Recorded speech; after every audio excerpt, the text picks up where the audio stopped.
Hello students, this is worksheet 44 for class 10th. First ये जो question था recalls के हैं.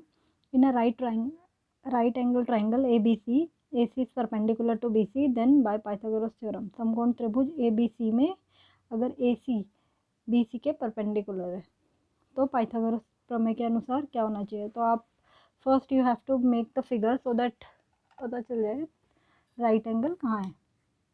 तो आपको दिया हुआ है A C is perpendicular to B C. ठीक है, ये आपको दिया हुआ है A C is perpendicular to B C. That means कि यहाँ पर सी पर जो होगा वो 90 डिग्री का एंगल होगा. तो that means this will be hypotenuse. A B जो होगा हाइपोटेन्यूस होगा और अकॉर्डिंग टू पाइथागोरस तो ये हाइपोटेन्यूस है. A B square should equal to A C square plus B C square. So you can fill, ये हो जाएगा A B square is equal to A C square plus B C square. ये दिया हुआ है, यहाँ पर आएगा हिंदी में भी सेम ही होगा. A B square equal to A C square plus B C square. ठीक है, according to Pythagoras. Now question number 2 जो था, कॉन्सेंट्रिक सर्कल्स हैव कॉमन. सकेंद्रित वृत्तों में डैश समान होता है. तो जो सकेंद्रित होते हैं या कॉन्सेंट्रिक होते हैं उसमें क्या होता है, उन सर्कल्स, इस तरीके के जो सर्कल्स होते हैं उनको हम कॉन्सेंट्रिक सर्कल्स बोलते हैं. इसमें जो होता है सकेंद्रित वृत्त में ये जो केंद्र होता है, ठीक है, केंद्र इस वाले वृत्त के लिए भी यही है और इस वाले वृत्त के लिए भी यही है. ठीक है, जो सेंटर है वो इस वाले सर्कल के लिए भी यही सेंटर है और इस वाले सर्कल के लिए भी यही सेंटर है. तो दैट मीन्स यहाँ पर जो होगा वो होगा सेंटर. जो सेंटर होता है वो कॉमन होता है, जो केंद्र होता है वो दोनों के लिए समान होता है. The sum of the angle of a quadrilateral is, sum चतुर्भुज के आंतरिक कोणों का योग. तो ये तो आपको पता भी होगा. चतुर्भुज मीन्स आप जो एक कोई भी चतुर्भुज बनाए तो अगर सारे कोण को अगर हम प्लस करें और किसी भी तरीके का चतुर्भुज हो तो उनका योग हमेशा कितना होगा, 180. ओके, सो यहाँ पर जो आएगा वो आएगा 180 डिग्री. ओके, नाउ जो क्वेश्चन नंबर 1 जो आपको दिया हुआ है यहाँ, at any point on the circle tangent is always to the radius at the point of contact. वृत्त के किसी बिंदु पर स्पर्श रेखा स्पर्श बिंदु से जाने वाली स्पर्श रेखा पर डैश होती है. ये एक थ्योरम है बेटा. इसके अकॉर्डिंग ये है कि अगर सपोज करो कोई वृत्त है, ठीक है, कोई सर्कल है और उसमें अगर हमने कोई सपोज ये एक टेंजेंट बना लिया या ये एक स्पर्श रेखा बन गई. ठीक है, स्पर्श रेखा या टेंजेंट यहाँ से यहाँ तक, और यहाँ से यहाँ तक ये रेडियस है. ठीक है, रेडियस मीन्स त्रिज्या. ये क्या है, त्रिज्या. तो दिस इज थ्योरम कि जो रेडियस होता है वो इस स्पर्श रेखा के हमेशा 90 एक दूसरे के परपेंडिकुलर होता है. दोनों मिलकर हमेशा 90 डिग्री का कोण बनाएंगे. चाहे आप कहीं पर भी ले लीजिए. अगर सपोज करो ये एक स्पर्श रेखा है और यहाँ से यहाँ तक ये होगी त्रिज्या. ठीक है, केंद्र से सर्कल तक, वृत्त तक, तो ये दोनों हमेशा 90 डिग्री का कोण बनाएंगे. अगर यहाँ सपोज करो ये है तो ये एक त्रिज्या हो गई इस पर, ये हमेशा 90 डिग्री के कोण बनाएंगे. So this is theorem. ये आपको वर्कशीट में प्रूफ भी दिया हुआ है इसका, आप देख सकते हैं. तो ये जो फर्स्ट आपको फिलअप दिया है वो यही है. Eight any point on the circle on a circle tangent is always perpendicular. ठीक है, जो टेंजेंट होती है वो परपेंडिकुलर होती है. मतलब स्पर्श रेखा जो है वो स्पर्श बिंदु पर एक तरीके से लंब होती है. ठीक है. Now second question is, to concentric circles are of radii 5 centimeter and 3 centimeter. Find the length of the chord of the larger circle which touches the smaller circle. दो सकेंद्रित वृत्तों की त्रिज्या बड़े वृत्त की उस जीवा की लंबाई ज्ञात कीजिए जो छोटे वृत्त को स्पर्श करती है. तो फर्स्ट आपको इसमें पहले फिगर निकालनी है. फिगर क्या होगी, तो आप देखो इसमें 2 कॉन्सेंट्रिक सर्कल्स मतलब 2 सकेंद्रित वृत्त दिए हुए हैं। तो वृत्त आप जब बनाओगे सकेंद्रित अगर हैं तो इसका मतलब जो दोनों का सेंटर होगा वो सेम होगा, ठीक है। दिस इज दोनों का सेंटर जो है वो सेम होना चाहिए। ये हैं कॉन्सेंट्रिक सर्कल्स, सकेंद्रीय वृत्त। अब इसमें जो आपको करना है, इनकी दोनों की त्रिज्या दी हुई है। अगर इस केंद्र से यहाँ तक अगर हम जा रहे हैं तो ये 3 सेंटीमीटर है, ठीक है, छोटा वाला वृत्त। और इसी से ही अगर हम बड़े वाले वृत्त तक जा रहे हैं तो ये इसकी त्रिज्या हो गई बड़े वाले वृत्त की, जो है 5 सेंटीमीटर, ठीक है। ये आपको दिया हुआ है। अब है बड़े वृत्त की उस जीवा की लंबाई ज्ञात कीजिए जो छोटे वृत्त को स्पर्श करते हुए निकल रही है। देखो बड़े वृत्त के लिए तो वो जीवा है और छोटे वृत्त के लिए वो स्पर्श रेखा है। मतलब बड़े वाले सर्कल के लिए वो कॉर्ड है और छोटे वाले सर्कल के लिए वो एक टेंजेंट है। तो दैट मीन्स अगर मैं इसका टेंजेंट बनाऊँ तो ये है, बट अगर मैं इसे एक्सटेंड कर दूँ और सर्कल बड़े वाले सर्कल तक टच कर दूँ तो ये इसके लिए कॉर्ड बन गया। ओके, मीन्स ए से बी अगर मैं एक कॉर्ड मान लूँ, this is chord for big circle but tangent for small circle, ठीक है। ये छोटे वाले वृत्त के लिए तो एक स्पर्श रेखा है, पर बड़े वाले वृत्त के लिए ये एक जीवा है, ठीक है, ए से बी तक। ये जो है ये आपको दिया गया है। अब आपको जो इसमें निकालना है, find the length of the chord, मतलब आपको इस जीवा की लंबाई निकालनी है, ठीक है। अब आप क्या करोगे इसके लिए, अगर सपोज करो यही फिगर मैं थोड़ा इस तरीके से बना दूँ, सेम फिगर है, ये ए से बी तक जीवा हो गई, यहाँ से यहाँ ये केंद्र है, ओ मान लिया हमने इस केंद्र को। और क्योंकि ये छोटे वाले वृत्त की त्रिज्या है तो ये हमें 3 सेंटीमीटर दी हुई है। और यहीं से अगर मैं यहाँ तक जाऊँ तो ये बड़े वाले वृत्त की त्रिज्या है जो कि आपको 5 सेंटीमीटर दी हुई है। ओके, सो यहाँ पर अगर आप देखोगे तो ये इस पॉइंट को ले लीजिए सी। तो अगर आप देखते हो ये एक ट्राइंगल बन गया है, ठीक है। Let's say A B is chord for big circle and AB is tangent for small circle।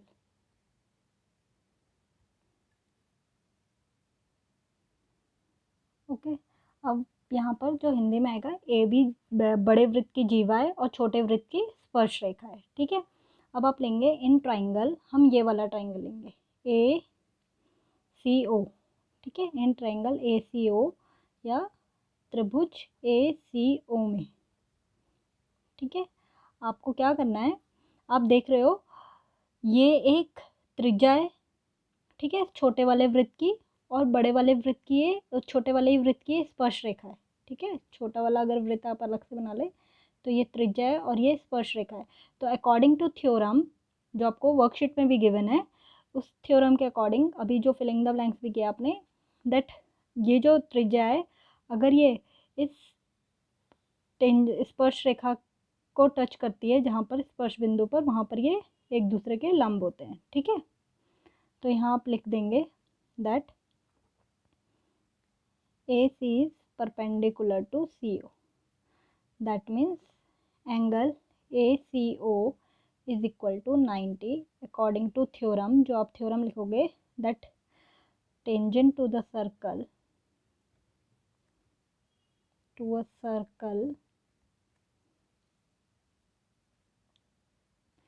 is always perpendicular to the radius, ठीक है। और हिंदी में भी आप लिख सकते हैं, ओके। हिंदी में आप लिखोगे वृत्त के किसी बिंदु पर स्पर्श रेखा स्पर्श बिंदु से जाने वाली स्पर्श रेखा पर लंब होती है, ठीक है। तो यहाँ से आपको ये पता चल गया दैट दिस एंगल इज 90। इस त्रिभुज के अंदर ये जो एंगल है वो 90 है। अगर ये 90 है तो बाय पाइथागोरस थ्योरम आप उससे क्या प्रूव कर सकते हैं that A O is hypotenuse, ठीक है। ए सी स्क्वायर जो बेस है एंड सी ओ स्क्वायर जो परपेंडिकुलर है। ठीक है, ये 90 डिग्री का हो गया, ये एक त्रिभुज है। ठीक है, समकोण त्रिभुज। तो इसके अकॉर्डिंग ये है 5 स्क्वायर। ए सी जो है आपको फाइंड आउट करना है, सी ओ 3 स्क्वायर। ठीक है, यहाँ से आ जाएगा 25 माइनस, इसको अगर आप इधर लाएंगे 9, that is equal to A C square, this equal to 16। A C square is equal to 16, so AC will be 4। Okay, after square root वर्गमूल के बाद ये 4 सेंटीमीटर आ जाएगा। Okay, now again you have to apply another theorem. आपको ये पता चल गया दैट दिस इज यहाँ से यहाँ तक दिस इज 4 सेंटीमीटर। अब जो ये है सी से लेकर बी तक, क्योंकि आपको पूरी कॉर्ड निकालनी है, पूरी जीवा निकालनी है ए से बी तक। ठीक है, आपको ए से सी तक मिल गया, सी से B, A C is equal to A B. ये भी एक थ्योरम है। ये आपको ये जो थ्योरम है इसके अकॉर्डिंग है कि अगर सपोज कोई भी वृत्त है और अगर वो किसी कॉर्ड को, सपोज करो ये कॉर्ड है, ये जीवा है, और वृत्त से अगर कोई केंद्र से अगर कोई हमने लंब खींचा है, ठीक है, मतलब एक परपेंडिकुलर खींचा है, तो उस कॉर्ड को 2 इक्वल पार्ट्स में डिवाइड करता है। तो यहाँ पर आप लिख सकते हैं that after this that AC is equal to CB because perpendicular drawn from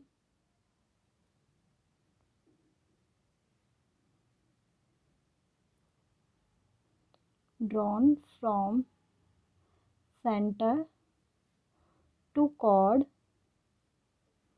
bisects the chord।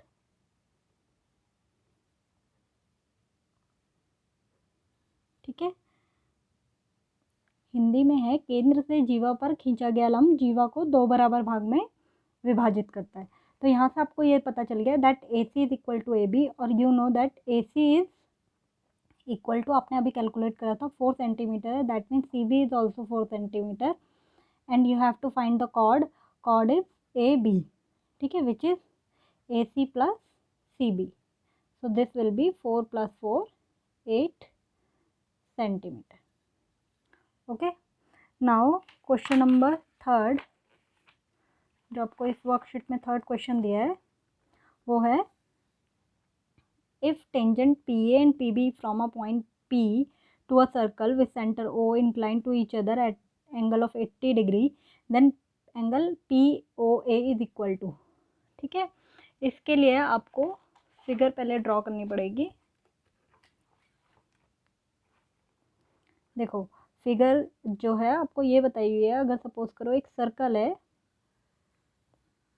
और सर्कल पर इस तरीके से कोई बाहर एक पॉइंट है दैट इज P से हम टेंजेंट एक सर्कल पर 2 स्पर्श रेखाएं खींच रहे हैं, A पॉइंट पर और B पॉइंट पर। ठीक है, अब जो आपको दिया हुआ है स्पर्श रेखा, जो दोनों रेखाएं हैं स्पर्श रेखाएं, ठीक है, उनके बीच में जो एंगल है दैट इज 80। ठीक है, ये आपको दिया हुआ है। Now you have to find POA। तो केंद्र जो है, जो सेंटर होगा वो O होगा, और यहाँ से आपको फाइंड करना है POA। दैट मीन्स आपको एक लाइन यहाँ से यहाँ खींचनी है। ठीक है, POA आपको ये वाला एंगल फाइंड आउट करना है। तो आप इसके लिए क्या करेंगे, देखो ये एक स्पर्श रेखा है, ये त्रिज्या है, ठीक है, वृत्त की। तो दैट मीन्स यहाँ पर जो है 90 डिग्री का कोण बन रहा होगा। इसी तरीके से अगर आप यहाँ पे बना लें, ये एक त्रिज्या है और ये स्पर्श रेखा है, तो यहाँ पर भी 90 डिग्री का कोण बन रहा है। ठीक है, अब अगर आप इस फिगर को, if you take this figure as a quadrilateral, ठीक है, से क्वाड्रिलेटरल PAOB, ठीक है, इसको हम चतुर्भुज मान लेते हैं। चतुर्भुज ही मान नहीं सकते, चतुर्भुज ही है ये PAOB। ठीक है, sum of quadrilateral is quadrilateral, sum of the angles of the quadrilateral, ठीक है, एंगल्स जो होता है इज 180, जो चतुर्भुज के सभी कोणों का जो माप होता है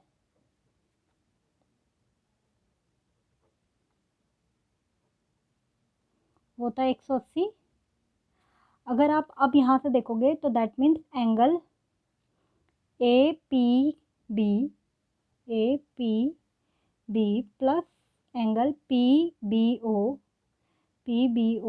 plus angle BOA plus angle PAO is equal to 180, ठीक है। ये मैंने चारों एंगल्स ले लिए। अकॉर्डिंग टू दिस ये आपको गिवन है APB ये गिवन है दैट इज 80, ठीक है। PBO you know that it's 90 because of theorem, ठीक है। जो थ्योरम है दैट जो रेडियस से टेंजेंट पे जो एंगल बनता है वो हमेशा 90 होता है।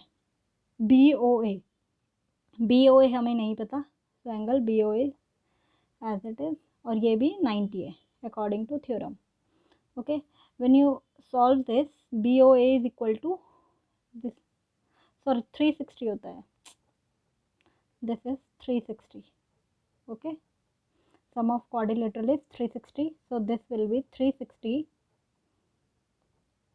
okay। so when you solve this 180 and 80 100 आ जाएगा ये, ठीक है। अगर ये 100 है तो आपको क्या करना है, आपको यहाँ से ये पता चल गया कि यहाँ से ये पूरा जो एंगल है that is 100। Now you take this triangle, ठीक है, दो ट्राइंगल आप लोगे, triangle in triangle PAO and triangle PBO, ठीक है। यहाँ से आप दोनों ट्राइंगल को कॉन्ग्रुएंट प्रूव करेंगे पहले। तो कॉन्ग्रुएंट प्रूव करने के लिए आप देखोगे दीज लेंथ आर इक्वल, क्योंकि ये एक एक्सटर्नल पॉइंट से बिकॉज ऑफ थ्योरम दोनों टेंजेंट्स जो होंगे इक्वल होंगे, ठीक है। And these are radius AO and BO and PO is common, so PA equal to PB, ठीक है। Tangents from external points are equal, ठीक है, हमेशा इक्वल होते हैं। And second is AO is equal to BO, radii of circle, radii या त्रिज्या लिखेंगे हिंदी में, ठीक है। Then PO is equal to PO that is common और उभयनिष्ठ, ठीक है। अब आपको यहाँ से ये प्रूव हो गया that triangle PAO is congruent to triangle PBO by SSS congruency, ठीक है। SSS सर्वांग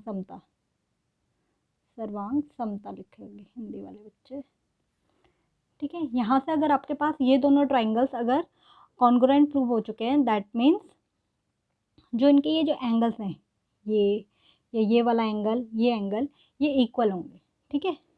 now we know as we know that this is 100, ठीक है। यहाँ पर हमने प्रूव कर चुके हैं दिस एंगल इज 100, तो अगर हमारे पास ये प्रूव हो जाएगा this angle is equal to this, मतलब दोनों इक्वल हैं तो दोनों 50-50 हो जाएंगे, ओके। तो यहाँ से आप ले लोगे एंगल